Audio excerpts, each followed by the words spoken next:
right, so I just want to share a experience that I've had today, literally today, at Target. Um, I was talking to this fella, and he just, I can't even remember. Oh, I think it was just started out like, "Hi, how you doing?" Right? Everybody's good. Um, he said he would much rather be at home, studying for the LSAT, because he's, working on becoming a lawyer. And he asked me what I do. I said I'm a social worker, but I'm looking for a job right now. Just graduated, and told him I did have an interview today, which I did. I did not move forward with it um, for a couple of reasons. One being that it would take me away from my kids way more than I would like it. They wanted me to work 6 days a week, which is not anything that I would want to do. Um, like, that's a lot. That's a lot. And I know people do it. I know men do it. And I know women do it. If not 7 days a week. And have 2, 3, 4 jobs. You know what I mean? So, but that was my main reason for not, choosing to move forward with that job. But I told him about the other jobs that I was doing or trying to pursue on the side, in addition to finding a social worker role that I would enjoy doing. And one of them was getting my CDL, like go ahead and finishing my CDL, license and start to drive trucks. And he's like, why would you want to do that? He's like, I was like, well, the money is nice, and it's something that I just want to do. And then he asked me a question. Oh, he's like, oh, are you a single mother? Because I told him I have kids and I don't want to do that 6 days a week thing. He's like, are you a single mother? I was like, yeah. He's like, oh, well, that explains a lot. I was like, what? Like, what do you mean that explains a lot? But really, it does. It does. Because as a single mom, you kind of just have to do things that you don't want to do necessarily by yourself. So, but you kind of have to do them and you just get it done. And sometimes these things are not the most feminine, roles or positions that you have to do. So, you just do them just because you have to. I mean, you could do other things, but maybe you won't make as much money. And maybe you won't necessarily like it. But you just do it, right? And so I didn't get defensive, but I kind of heard what he was saying.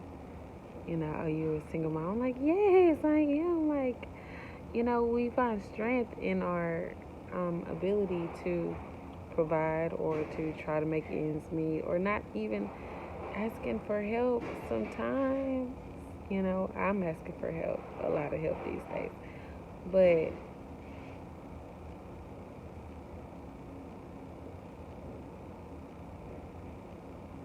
it's just what we do. And it's a fault of mine as a woman. And whenever you don't, put less pressure on yourself. Um, but it just seems like that's something that we just really don't get the option to do. So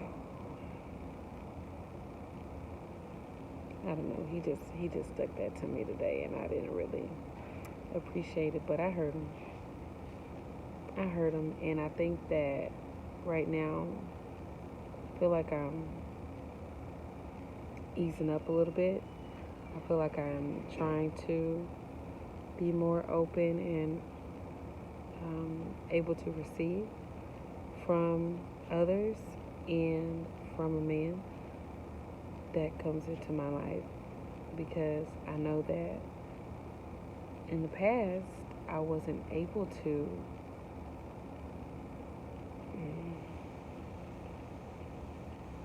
so much let things go to where I would ask for help, or I have been in a situation where I would ask for something and it not to be able to, and for it not to be done, or I would ask for something and it just wouldn't happen for whatever reason. And sometimes there's several reasons, and the reasons could be different over different occasions. But that's the truth. I haven't always gotten the things that I've asked for whenever I need help, and so that leaves me in a pickle, right? A pickle. But so whenever you get let down so much, or if you feel like you don't have the option to reach out and get help, it causes you to put your big girl panties on and find a way to do it. And whenever you see yourself being so hard and thinking that's your only way, and not, being able to rest in your feminine energy and being able to get help, right? Just try to recognize that. And if you do have people around you who are able to help, then ask them for help, especially if they're offering. Like, I be asking my sister if she want me to do stuff, or just tell me if you need me to do something. That girl, she will barely ever ask, but I'm always asking her to do stuff for me. I am gonna ask, but there's something special whenever people actually are able to help you, and then there's something special whenever I'm able to help somebody else. I think I find joy in it. You know what I mean? I do find joy in it. And I don't know, it's special. It just means something that they're entrusting me with something that's important to them, and to be able to help them with that, even if it's for a little bit, or just, you know what I mean? Even if it's nothing big in my eyes. Because we all have something we all have something within us that is beneficial to somebody else. So, yeah, so the guy told me I'm a single mom, and he told me make sure I don't chase the money and make sure I'm pursuing something that I am passionate about, which is social work, things in the social work sector. That's the stuff that I care about, right? And of course there are going to be some things that are not going to be my favorite thing to do, but I'm going to find something that I actually want to do, and that's going to bring me peace, that I want to go to do every single day, because I really did enjoy my internship. For real, my internship was like pretty bomb, even though I was stressed because I wasn't getting paid, but I'm about to be getting paid, okay? So he told me not to be chasing the money, pursue things that I'm passionate about. I just talked to him for maybe about 10 minutes, but he said it looked like I'm taking care of myself, so that was good. I'm like, and he looked at my toes. I said, don't look too hard. Don't look too hard, because I had to do something to them today. Yo, it's crazy out here, but I hope you get what I'm saying. I appreciate him reading me, and I see what he was saying, and I am going to try not to so much focus on the money. See, for me, you know how they ask women, like, what do you bring to the table? I'm like, I'm going to be able to pay for some things, and I'm going to be able to afford, more things that I've ever had as a single adult, and then as a mother, or as a woman, as a daughter, you know what I mean? So, as a friend, and I'm saying all that because I feel like I'm going to get money, and I'm going to be trying to spend it on people. And I'm going to spend it on myself and my kids. Yeah, for sure. But I feel like I'm going to be spending it on people. Because I like to do for people. So, Like, I be hearing people when they be saying stuff sometimes. Sometimes I don't. But anyway.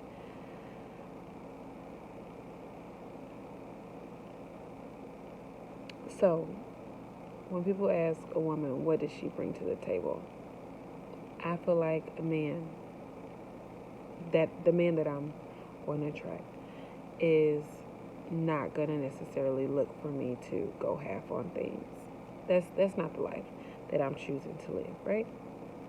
But I don't mind contributing. I really don't, okay? The man that he's just going to want somebody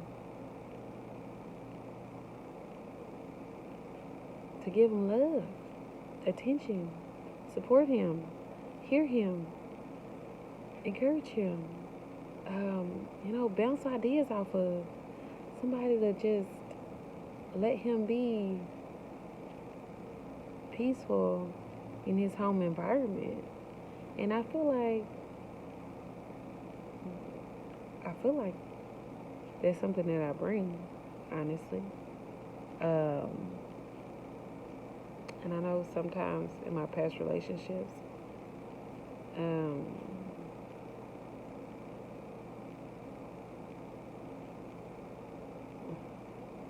sometimes it's just not enough for some people. They can still go out and do whatever they want to do with whoever they want to do, and then it can make you feel like you're not enough. But I feel like I know that I am a feminine woman, and I'll tell you where I did make a mistake, and where my masculine energy tapped in was after my divorce, and I had to get my own place. And I was dating somebody, but I didn't really give him a place in my finances so much. If we went out on dates, he would pay. He would do dinner and stuff like that. But bills,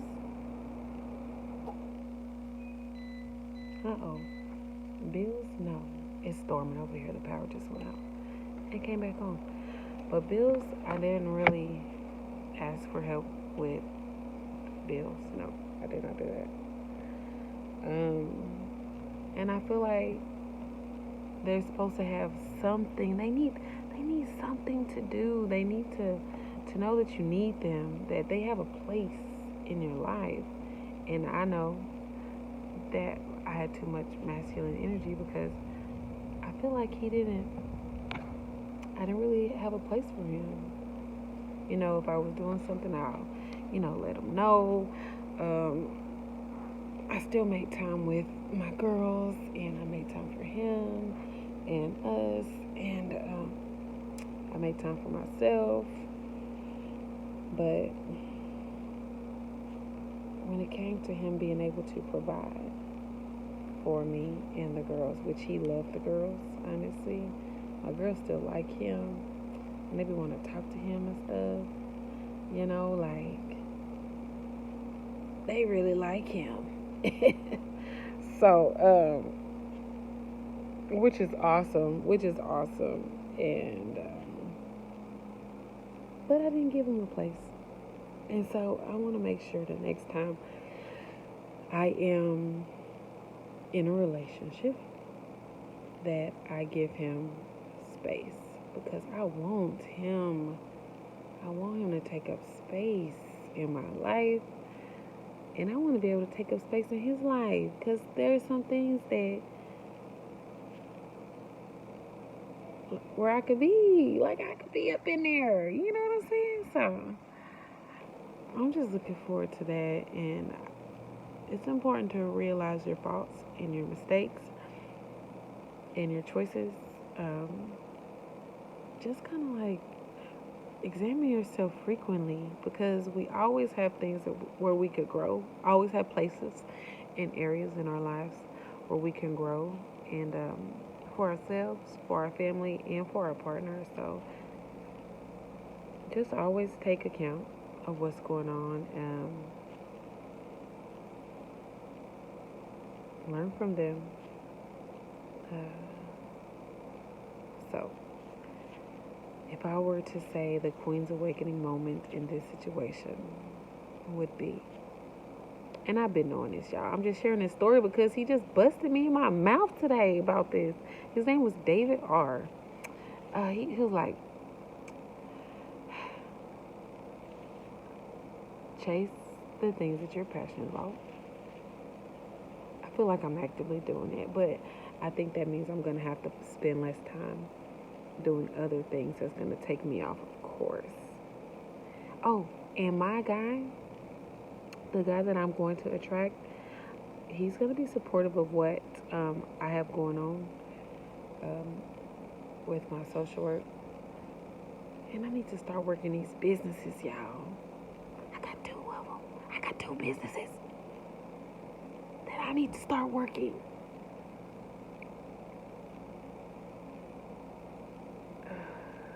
I need to take a business course. I really need to work on time management. But he's going to be supportive of my things. I'm so sorry. And accepting of my feminine energy. And he's not necessarily going to want me to just take up the load of the family because, I'm just going to be there to help. But, hopefully I am in the right space to where I can fully accept and receive that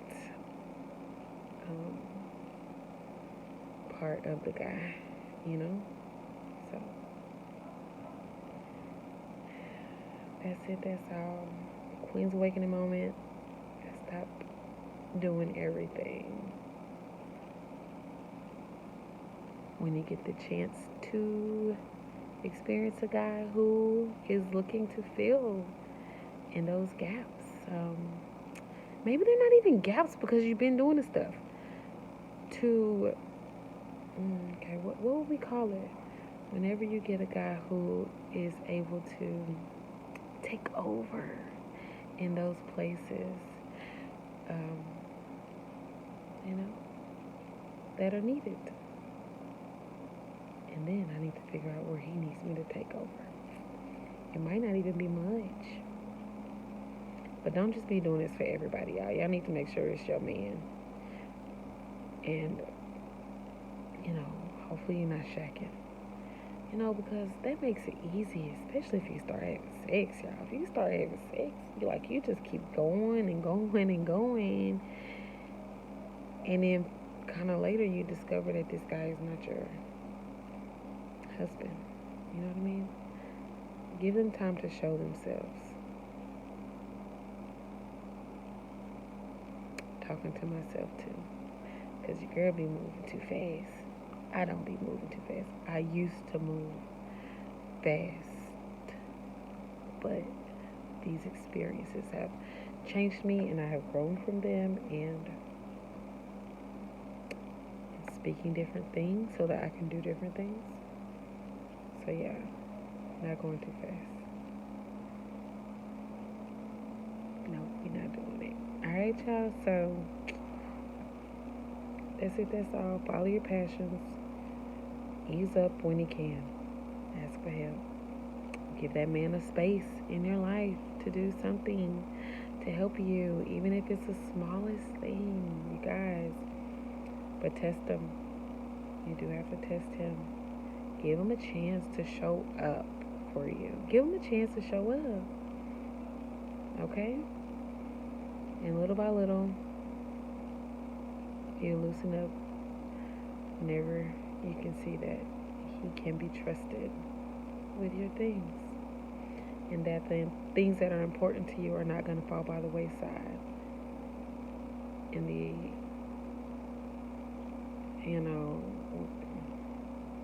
if you are not doing it, because he's going to have your back. Right? I would love to get the male perspective on what they need. Because I know what I need. I know what some of us need, okay? Alright, well, that's it. That's all, y'all. Be great.